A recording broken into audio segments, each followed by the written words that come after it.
બનાસકાંઠામાં ખેતી માટે અને લોકોને પીવા માટે પાણી મળી રહે તે માટે સીપુ ડેમ અને દાંતીવાડા ડેમમાંથી કેનાલો મારફતે પાણી આપવામાં આવે છે, પરંતુ છેલ્લા ઘણા વર્ષોથી બનાસકાંઠા જિલ્લાના જીવાદોરી સીપુ કેનાલમાં ન તો સફાઈ કરવામાં આવી છે કે ન તો કેનાલનું રિનોવેશન થયું છે। શું છે વધુ વિગતો જોઈએ આ વિશેષ અહેવાલમાં। બનાસકાંઠા જિલ્લો વર્ષોથી ખેતી સાથે જોડાયેલો જિલ્લો છે, જેના કારણે બનાસકાંઠા જિલ્લામાં જીવાદોરી સમાન બે મોટા જળાશયો આવેલા છે, જેમાં સીપુ અને દાંતીવાડા જળાશય કેનાલો મારફતે પાણી પૂરું પાડવામાં આવે છે, પરંતુ કેનાલો મોટાભાગે તૂટેલી હાલતમાં જોવા મળી રહી છે। સીપુ જળાશય યોજના થકી બનાસકાંઠાના અનેક ગ્રામીણ વિસ્તારોમાં ખેતી અને પીવા માટે પાણી આપવામાં આવે છે, પરંતુ જ્યારે પણ સીપુ ડેમમાંથી આ કેનાલમાં પાણી છોડવામાં આવે છે ત્યારે કાગળની જેમ આ કેનાલો તૂટી અને ખેડૂતોના ખેતરોમાં પાણી જતા ખેડૂતોને મોટું નુકસાન થાય છે, જેના કારણે ખેડૂતોને નુકસાની ભોગવવાનો વારો આવ્યો હતો।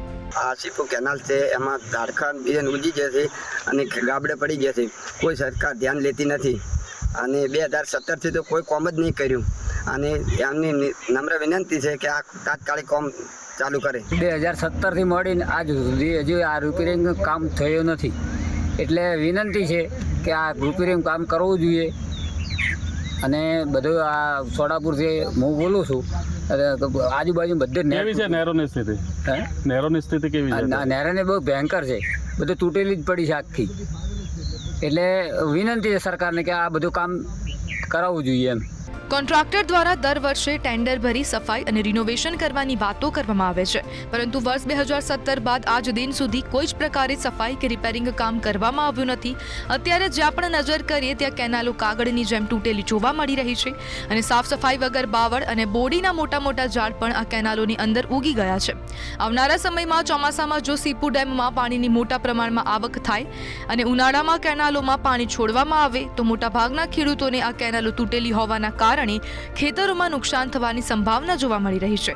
ત્યારે ખેડૂતો માંગ કરી રહ્યા છે કે આવા કોન્ટ્રાક્ટરો સામે કડક કાર્યવાહી કરવામાં આવે અને ચોમાસાની ઋતુ પહેલા તમામ કેનાલોની સફાઈ કરી અને તેનું યોગ્ય રીતે સમારકામ કરવામાં આવે। કે આ 2018થી કોઈ કેનાલનું કામ થયું નથી, આ ગાબડા પડે તૂટી ગયું છે, ઝાડખા બાડખા ઉજી છે, 2000 કિલોમીટર પર લગભગ 17થી મોડીને કોઈ કામ થયું નથી।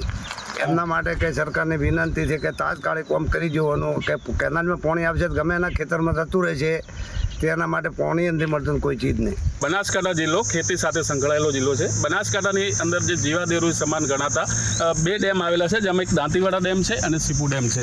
તો વાત કરવામાં આવે તો સીપુ ડેમ અને દાંતીવાડા ડેમની જે અત્યારે જે નહેરો છે જે સૂકી ભટ્ટ છે અને જર્જરિત હાલતમાં જોવા મળી રહી છે। હું આપને દ્રશ્ય બતાવવાની કોશિશ કરીશ। આપ જોઈ રહ્યા છો કે જે નહેરોની અંદર બાવળ આંકડા જેવા નાના નાના છોડો પણ ઉગી ગયા છે અને તમામ જે નહેરો છે એ અત્યારે જર્જરિત હાલતમાં જોવા મળી રહી છે।